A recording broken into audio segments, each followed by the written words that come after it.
Hi guys, বিয়ে বাড়ি আছে সেই জন্য রেডি হয়ে গিয়েছে আমি আর সুরো ভাই। যা হচ্ছে আরো ভাই সব আছে, বাড়ি চলে এসছে। এই হচ্ছে মেন গেট বিয়ে বাড়ির।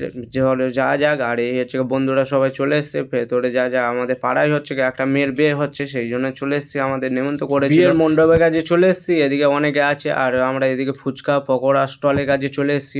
পকোড়া খাওয়া হবে বলে আসে, আবার আইসক্রিম স্টল আছে, পরে আইসক্রিম খাওয়া যাক। এখন পকোড়া খাওয়া হবে সেই জন্য সবাই মিলে না হয়ে গিয়েছে, সবাই খাওয়া হচ্ছে। পকোড়া খাওয়া হয়ে গিয়েছে, এদিকে ফুচকা স্টলের কাছে চলে এসেছি সবাই মিলে, বন্ধুরা মিলে সবাই মিলে। এদিকে ফুচকা খাওয়া হচ্ছে, ফুচকা খাওয়া কমপ্লিট হয়ে গিয়েছে। এদিকে মেয়ে আর মেয়ের মা বাবা সব ফটো তুলছে। এদিকে ওই আমাদের ওই মেয়েটার বিয়ে আজকের, আমার বোন হয় ওই মেয়েটা। আর এদিকে হচ্ছে চলে এসেছি বাইরের দিক, বর আসছে বলে সেই জন্য। আর বরের কাছে এসেছি, বরের কাছে অনেকটা ভিড় আছে। চলে এসছে বরের কাছে, বরণ করা আরম্ভ করে দিয়েছে সবাই মিলে। আর এদিকে ফটো তুলছে। আর এই হচ্ছে আমাদের বরের নাম ছিল। বরবাবুকে ভেতরে নিয়ে চলে এসছে আর সবাই অনেকে এসছে বরবাবুকে দেখার জন্য। আর এদিকে আমাদের বরবাবু বসে বসে হাওয়া খাচ্ছে। এদিকে বিয়ের মণ্ডপ, এই ঠাকুর মশাই সব কিছু আয়োজন করছে বরবাবু দেখার জন্য। অনেকে ভিড় জমিয়েছে সবাই মিলে বরবাবুকে দেখে। আর খাওয়ার জন্য বলছিল সেই জন্য খাবার প্যান্ডেলে চলে এসেছি। এদিকে খাওয়ার জন্য বসে গিয়েছি সবাই মিলে, বন্ধুরা সবাই মিলে বসে গিয়েছি। ভাত খাওয়া কমপ্লিট হয়ে গিয়েছে। এদিকে আইসক্রিম খেয়ে খেয়ে চলে যাচ্ছে ঘরে। ভিডিওটা এখানটায় শেষ করলাম, দেখা হচ্ছে পরের ভিডিওতে।